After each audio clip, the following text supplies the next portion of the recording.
ప్రియమైన సహోదరీ సహోదరులకు ప్రభు పేరిట వందనాలు. మీకు మీ కుటుంబానికి యేసుక్రీస్తు యొద్ద నుండి దీవెనలు, ఆశీర్వాదములు మెండుగా కలుగునుగాక. ఈరోజు యేసుక్రీస్తు యొద్ద నుండి మీకు బంగారు మాట, దేవుని వాగ్దానము. మత్తయి సువార్త 14వ అధ్యాయము 25వ వచనము. రాత్రి 4వ జామున ఆయన సముద్రము మీద నడుచుచు వారి యొద్దకు వచ్చెను. దేవునికి మహిమ కలుగునుగాక. ఏం జరిగింది? ఎందుకు సముద్రం మీద ప్రభువు నడిచాడు? దేవునికి మహిమ కలుగునుగాక. ఏమైందో, ఏం జరిగిందో ఇదే అధ్యాయంలో నుండి ధ్యానించుకుందాము. వెంటనే ఆ జనసమూహములను తాను పంపివేయునంతలో తన శిష్యులు దోణినెక్కి తనకంటే ముందుగా అద్దరికి వెళ్ళవలెనని ఆయన వారిని బలవంతము చేసెను.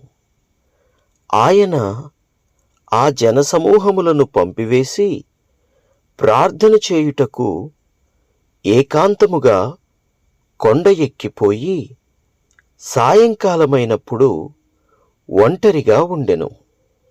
అప్పటికా దోణె దరికి దూరముగా నుండగా గాలి ఎదురైనందున అలల వలన కొట్టబడుచుండెను.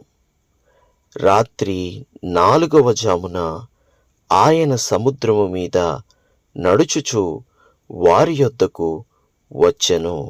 దేవునికి మహిమ కలుగునుగాక. ఆ సమయము సందర్భం ఏమిటంటే, ప్రభువైన యేసుక్రీస్తు అనేక మందికి బోధించిన తరువాత అక్కడ ఆకలిగొని ఉన్న వారిని చూసి వారికి 5 రొట్టెలు 2 చిన్న చేపలను 5,000 మందికి ఆహారముగా పంచిపెట్టిన సమయము, సందర్భము మనకి తెలుసు గదా.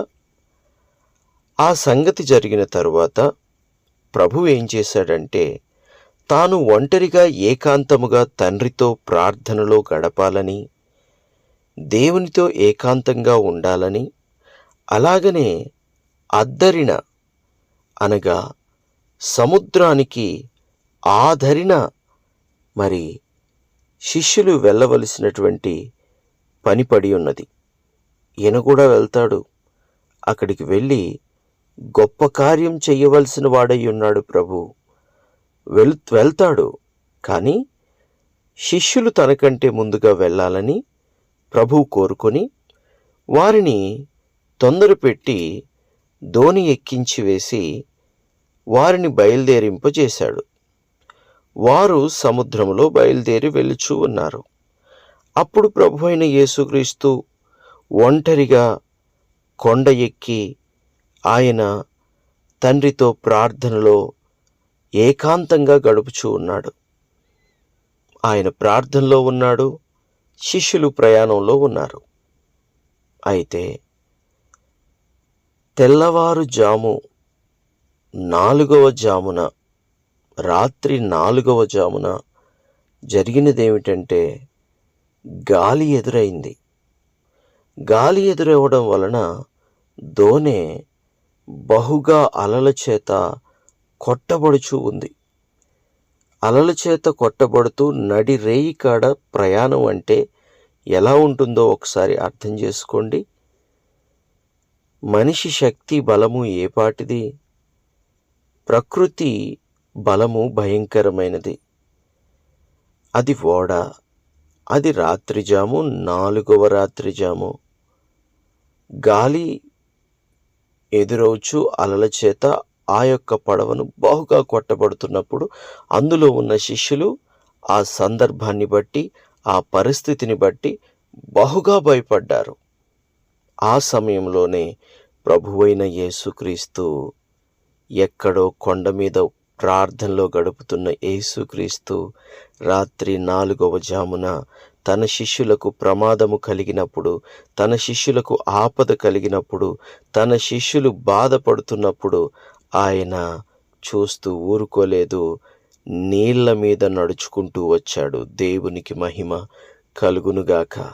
నీళ్ల మీద నడుచుకుంటూ వచ్చి ఆయన ఆ సముద్రం మీద నడుస్తూ ఉన్నప్పుడు శిష్యులు ఆయన్ని చూసి తొందరపడ్డారు, భయపడ్డారు. కానీ ఆయన మాత్రం నీళ్ల మీద నడుస్తూ వచ్చాడు. దేవుడికే మహిమ కలుగునుగాక. అది చూసిన శిష్యులు సాధారణంగా యేసుక్రీస్తు రేపు పొద్దున వస్తాడేమో, మరొక దోణి ఎక్కి వస్తాడేమో అని అనుకుంటున్న శిష్యులకు ఊహించని విషయం ఏమిటంటే ప్రభువే వస్తూ ఉన్నాడు. అయితే వీరు ఊహించలేదు గనుక వాళ్ళు ప్రభువును చూసి భూతము భూతము అని భయపడుతూ ఉన్నారన్నమాట. భూతము భూతము అని వారు భయముతో భయపడుతూ ఉంటే ప్రభువైన యేసుక్రీస్తు ఎలాంటి వాడండి? ఎవరికైనా సరే మొట్టమొదటిగా ధైర్యాన్ని ఇచ్చేవాడు. భయములో ఉన్న వారిని చూసి యేసు ఏమన్నాడో తెలుసా?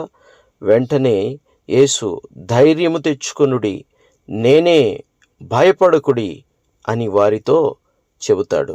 నేనే అంటే దేవునికి మహిమ కలుగునుగాక. పరిశుద్ధ గ్రంథంలో నేనే అనే మాట ప్రభువుకి ఎంత ఖచ్చితంగా సూట్ అవుతుందంటే ప్రభువుకి తప్ప ఆ మాట పలకగలిగే అర్హత ఇంకొకరికి ఎవ్వరికి కూడా లేదు. నేనే అనే మాట ఎంతో శ్రేష్టమైన మాట. ఇక్కడ ప్రభువు మాట్లాడుతున్నాడు, ధైర్యం తెచ్చుకోండి, నేనే, భయపడకుడి అని వారితో చెబుతాడు. తర్వాత పేతురు, ఇక్కడ పేతురుకి ప్రభువుకి మధ్య జరిగిన ఒక సంగతి మనం ఎప్పుడూ మర్చిపోలేని విషయం అన్నమాట.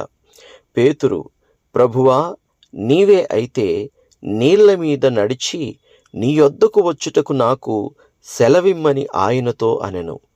ఆయన రమ్మనగానే పేతురు దోణి దిగి యేసునొద్దకు వెళ్ళుటకు నీళ్ల మీద నడిచెను.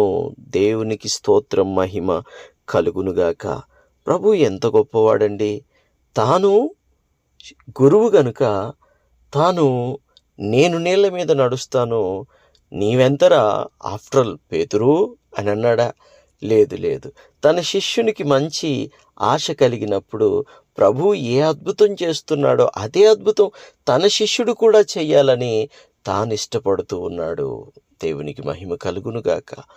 తాను కూడా నడవగలిగే, అనగా పేతురు కూడా నడవగలిగే కృపను దేవుడు అతనికి దయచేశాడు. అయితే పేతురు నడుస్తున్నాడు నీళ్ల మీద. అది ఒక అద్భుతం, ఆశ్చర్యకార్యం. అయితే ఈ నడుస్తున్న సమయంలో పక్కనే మరి ఒక గాలి చేత రేపబడిన అల ఒకటి వచ్చింది. దానిని చూసిన వెంటనే పేతురు భయపడ్డాడు.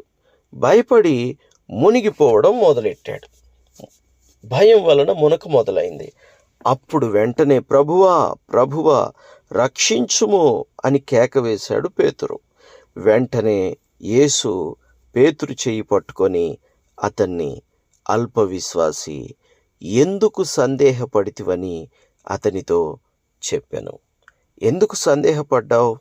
ప్రియ సహోదరి సహోదరులారా, పాపాలలో ఘోరమైన పాపం ఏమిటో తెలుసా?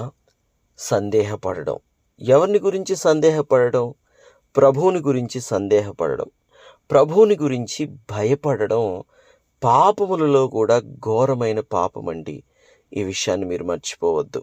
ప్రభు మీద నమ్మకం ఉంచాలి, విశ్వాసం ఉంచాలి తప్ప అవిశ్వాసిగా ఎన్నడూ కూడా ఉండకూడదు. ఈ సత్యాన్ని గమనించండి. ప్రియ దేవుని బిడ్డలారా, ఎప్పుడు కూడా అవిశ్వాసంగా ఉండకండి. ఎంతైనా నమ్మదగినవాడు మన ప్రభువే. ఎంతైనా విశ్వసించదగినవాడు మన ప్రభువే.